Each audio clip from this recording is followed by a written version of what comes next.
Katsu Sando is a Japanese sandwich made with tonkatsu pork cutlet placed between slices of shokupan bread. This sandwich has become a beloved staple across Japan, frequently found in bakeries and convenience stores. We'll show you how to make it at home. A full recipe is on JapaneseCooking101.com. Shred cabbage thinly. A slicer like this makes it very easy. Season the pork with salt and pepper. We are using pork loin sliced in half-inch thick. Next, coat the meat with all-purpose flour, dip in the egg, and then cover with panko breadcrumbs.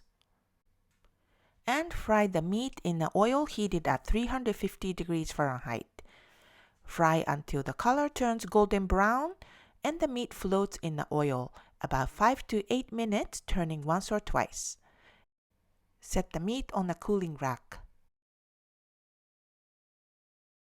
Spread the Japanese mayonnaise on one side of a slice of bread and tonkatsu sauce on the other side.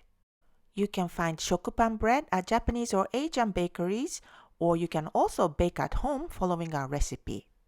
Place the tonkatsu on the bread with the tonkatsu sauce, add the shredded cabbage on top, and cover it with the other slice of bread mayonnaise size down. Tightly wrap the sandwich in plastic wrap and let it sit for 10 minutes to allow the flavors to blend.